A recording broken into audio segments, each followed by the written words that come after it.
ನೋಡಿ, ಇದು ತೆಂಗಿನ ಮರ. ನಿಮಗೆ ಸುಳಿಯಿಂದ ಹುಳ ಬರುತ್ತೆ ಅಂತ ನಾನು ನಿಮ್ಗೆ ಅವತ್ತೊಂದು ಮಾಹಿತಿ ಕೊಟ್ಟಿದ್ದೆ. ಮತ್ತೊಂದು ಸರಿ ಹೇಳ್ತಾ ಇದ್ದೀನಿ, ನೋಡ್ಕೊಳ್ಳಿ. ಇದು ಮರನ ನೀಟಾಗಿ ಅಬ್ಸರ್ವ್ ಮಾಡಿ. ನಾನು ಮರದ ಮೇಲೆ ಕೂತಿದ್ದೀನಿ ನೋಡಿ. ನೋಡಿ, ಇದು ಭೂಮಿ. ಸೊ ಇದು ಬುಡ ನೋಡಿ. ಇದು 4 ವರ್ಷದ ಸಸಿ ನೋಡಿ. ಸಮಸ್ಯೆ ಇಷ್ಟೇ ನೋಡಿ. ಇದು ಸುಳಿಯಿಂದ ಬರುವಂಥ ಹುಳ ಅಂತ ಹೇಳಿದ್ನಲ್ಲ, ಇವತ್ತು ಪೂರ್ತಿ ಡೀಟೇಲಾಗಿ ಹೇಳ್ತಾ ಇದ್ದೀನಿ ನೋಡಿ. ಇದು ಸುಳಿ ಗರಿ. ಇಲ್ಲಿ ನೋಡಿ, ಕಾಣಿಸ್ತಾ ಇದೆಯಾ? ಇಲ್ಲಿ ಇದು ಸುಳಿ ಗರಿ. ಇದು ನಮಗೆ ಗೊತ್ತಾಗಲ್ಲ ನೋಡಿ. ಇದೇನಾಗುತ್ತೆ ನೋಡಿ, ಇದು ಮೇಲ್ಗಡೆಯಿಂದ ಮೇಯ್ಕೊಂಡು ಈ ಹುಳು ತಾಳ್ವರೆಗೂ ಬರುತ್ತೆ ನೋಡಿ. ಸುಳಿ ನೋಡ್ತಾ ಇದ್ದೀರಾ? ತಾಳಲ್ಲಿ ಬಂದಿರುವಂಥ ರೋಗ ಅಲ್ಲ ಅದು ನೋಡಿ. ಇದು ನೋಡಿ, ತಾಳು ಗಟ್ಟಿಯಾಗಿದೆಯಲ್ಲ, ನೋಡ್ತಾ ಇದ್ದೀರಲ್ವಾ? ನೋಡಿ ನೋಡಿ, ನಾವ್ಯಾರು ಸುಳಿನ ಅಬ್ಸರ್ವ್ ಮಾಡಲ್ಲ. ಏನು ದೊಡ್ಡ ಮರಕ್ಕೆ ಏನೂ ಆಗಲ್ಲ ಅಂಥೇಳಿ ನೋಡಿ. ಇದು ಮರ ಬೆಳೆಯೋದಕ್ಕೆ ಇದೇ ಮೇನ್ ಸುಳಿ ಗರಿ ಅಂತ ಹೇಳೋದು ಇದನ್ನೇ ನೋಡಿ.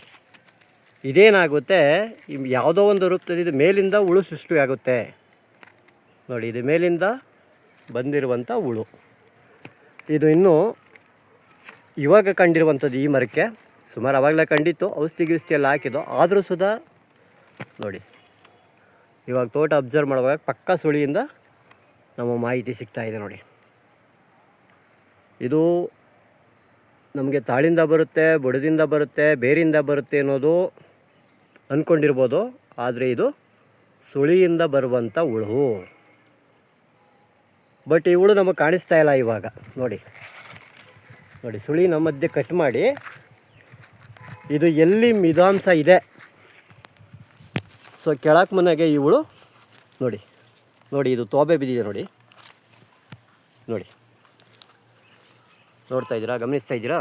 ನೋಡಿ ನೋಡಿ, ಯಾವ ರೀತಿ ಮೇಯ್ತಾ ಇದೆ ನೋಡಿ. ನೋಡ್ತಾ ಇದ್ದೀರಾ? ನೋಡಿ, ಸುಳಿ ಮೇಯುವಂಥ ಹುಳ ಇದು. ಅಬ್ಸರ್ವ್ ಮಾಡಿ. ನಾವು ಎಲ್ಲ ರೀತಿಯಲ್ಲೂ ಪ್ರಯತ್ನ ಪಡ್ತಾ ಇದ್ದೀವಿ, ಎಲ್ಲ ರೀತಿಯಲ್ಲೂ ಔಷಧಿ ಹಾಕ್ತಾಯಿದ್ದೀವಿ. ಸುಳಿಯಿಂದನೂ ಸುಧಾ ಔಷಧಿ ಸಿಂಪಡಿಸ್ತಾ ಇದ್ದೀವಿ, ಬೇರ್ಗೂ ಸುಧಾ ಔಷಧಿ ಕಟ್ತಾ ಇದ್ದೀವಿ.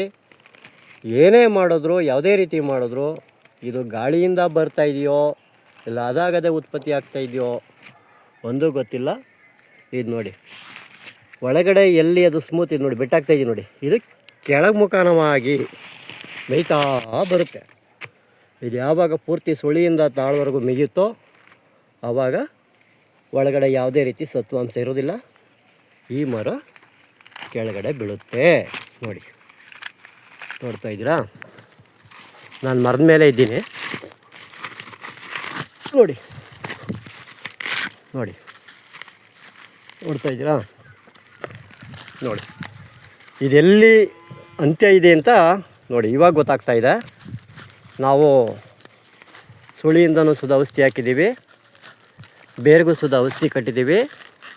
ಇಷ್ಟು ಮಾಡೋರು ಸುಧಾ ನೋಡಿ ಕೇಳ್ತಾ ಇದೆ ನೋಡಿ. ಸುಳಿನ ನೋಡಿ, ಇಲ್ಲಿ ನೋಡಿ, ಇದನ್ನೆಲ್ಲ ಮೇದ್ಬಿಟ್ಟಿದೆ ನೋಡಿ.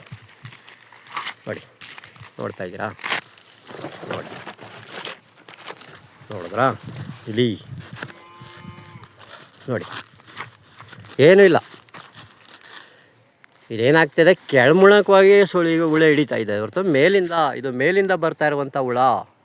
ಪಕ್ಕ ಪ್ರತಿಯೊಬ್ಬರು ರೈತರು ಗಮನಿಸಬೇಕು. ತೆಂಗಿನ ಮರದ ಇಟ್ಟಿರುವಂಥ ಪ್ರತಿಯೊಬ್ಬ ರೈತರಲ್ಲೂ ಮನವಿ, ನಿಮ್ಮ ತೆಂಗಿನ ಮರಕ್ಕೆ ಬರ್ತಾ ಇರುವಂಥ ರೋಗ ಇದು ಸುಳಿಯಿಂದ ಬರುವಂಥ ರೋಗ. ಪಕ್ಕ ತಿಳ್ಕೊಳ್ಳಿ ನೋಡಿ. ನೋಡ್ತಾ ಇದ್ದೀರಾ? ಇದೇ ರೀತಿ ನಾನು ಇವಾಗ ಮರದಿಂದ ಕೆಳಗಡೆ ಇಳಿತೀನಿ ನೋಡಿ.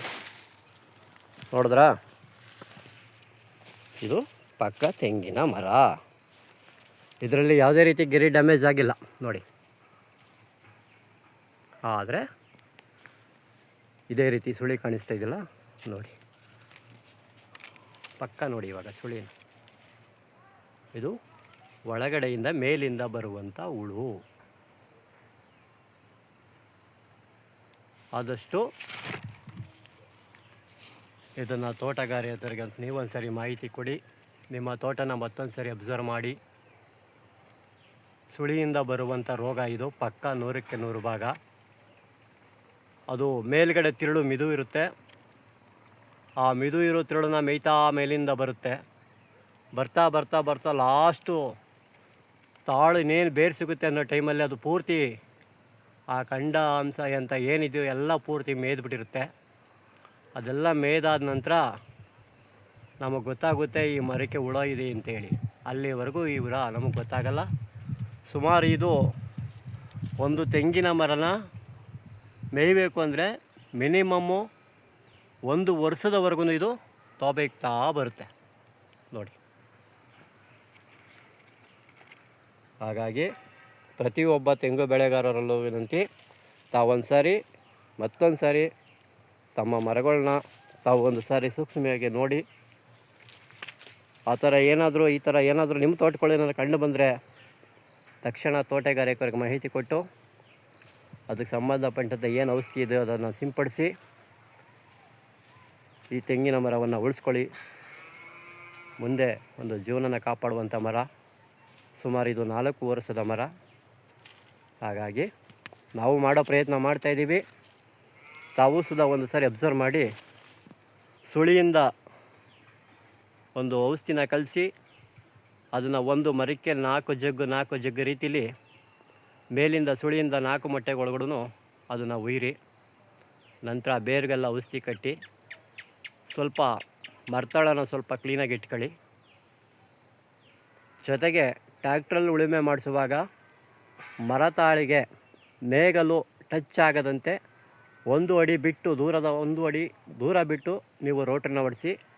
ಯಾವುದೇ ಕಾರಣಕ್ಕೂ ಮರಕ್ಕೆ ನೇಗಲು ಟಚ್ ಆಗಬಾರ್ದು ನೋಡಿ. ಜೊತೆಗೆ ತೆಂಗಿನ ತೋಟ ಇರುವಂಥವ್ರು ಸ್ವಲ್ಪ ಕೂಪರ್ ಅಂದರೆ ದೊಡ್ಡ ನೇಗಲು ಹೊಡ್ಸೋದನ್ನು ಸ್ವಲ್ಪ ಅವಾಯ್ಡ್ ಮಾಡಿ. ಜೊತೆಗೆ ನಿಮ್ಮ ಸುಳಿಗಳನ್ನ ಒಂದು ಸರಿ ಅಬ್ಸರ್ವ್ ಮಾಡಿ ನೋಡ್ಕೊಳ್ಳಿ. ದಯವಿಟ್ಟು ಪ್ರತಿಯೊಬ್ಬರು ನೋಡಿ, ಪ್ರತಿ ಎಚ್ಚೆತ್ಕೊಂಡು ಮತ್ತೊಂದು ಸಾರಿ ನಿಮಗೆ ಬಿಡುವಾದಾಗ ನಿಮ್ಮ ತೆಂಗಿನ ಮರಗಳನ್ನ ಒಂದು ಸಾರಿ ಅಬ್ಸರ್ವ್ ಮಾಡಿ. ಈ ಥರ ಏನೋ ರೋಗ ಕಂಡು ಬಂದರೆ ತಕ್ಷಣ ಅದಕ್ಕೆ ಔಷಧಿನ ಸಿಂಪಡಿಸ್ಬೇಕಂತ ಹೇಳ್ತಾ ತಮ್ಮಲ್ಲಿ ಮನವಿನ ಮಾಡ್ಕೊಳ್ತೀನಿ. ಇಂತಿ ಮಾದೇಶ ಚಕ್ಕೆರೆ.